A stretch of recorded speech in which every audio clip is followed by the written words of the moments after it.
you've got the Nintendo GameCube.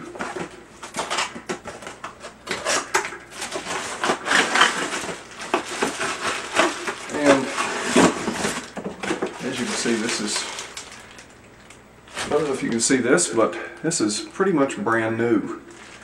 I mean, I've got all the clips in there. This is the controller. I'm sure you can see it through the blue.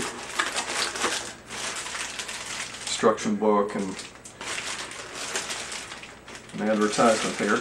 This is the plug. And as you can see, it's a switch. This is the power, the big bulky power outlet. And there's the plug-in. Odd kind of plug. That's to plug into the unit, and this is plugged into the wall, of course, standard plug there.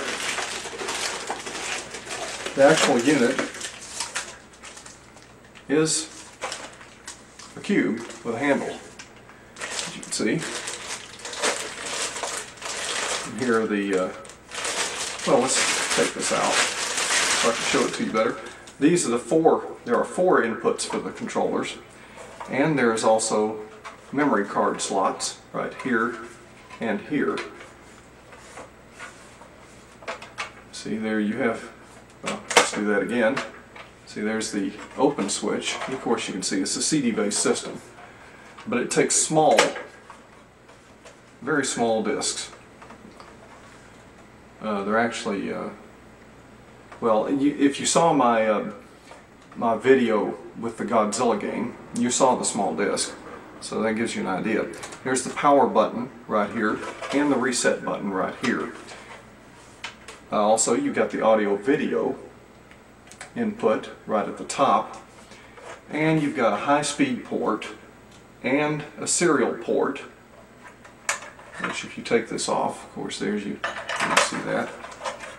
This right here I'm not sure about, it's not labeled. Let's take this off, you can see there. Alright.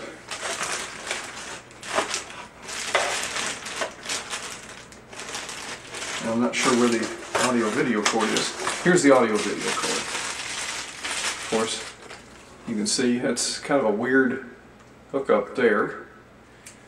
And of course, it's got red, white, and yellow cords there. They can be plugged into a VCR or some TVs. Although most only have two hookups, one for audio and one for video. Now the problem, of course, is going to be getting this back together. However, I'm not going to expend video time doing that. Let's go on to the Sega Dreamcast. Don't have the packing material for this, so basically I'm just going to show the console and its peripherals. This is the Sega Dreamcast. This, of course, is a CD-based system. There's the open switch, so you can see where the CD goes. This is the power switch over here. You've got 4 ports, 4 controllers, just like you have with the Nintendo GameCube. This is the AC in, the audio, I mean not the, this is the power input, that is, serial port, and the AV out.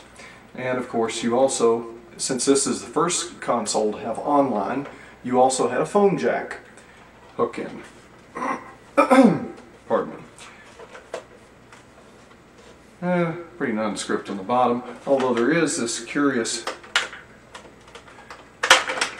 port there, and apparently this is possibly where you hook a extension for a modem, maybe? Not sure. Oh no, it's going to be a problem trying to get this back in. Okay, well, moving on, let's go to audio-video cord. As you can see, standard with the red, white, and yellow.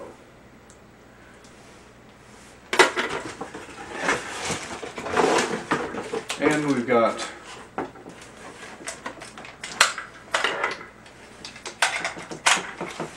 the controller. There's the hook in. Looks very similar to the Nintendo GameCube. As you can see, there's the back of the controller. It has two fire buttons on the back. Color-coded buttons, A, B, X, and Y on the front. There's a thumb controller, a directional D-pad, and there's the start button. Now, you may be wondering, what in the world is this little window up here? Well, that's for the VMU, Virtual Memory Unit. You just slide this down in here. Well, you have to slide it in the correct direction. And it clicks in. You get a little screen. And this, of course, is how you save games. Now this is I'm not sure if this is a rumble pack, but this also came with it, so clicks into the bottom. As you can see, that's how it looks on the top side.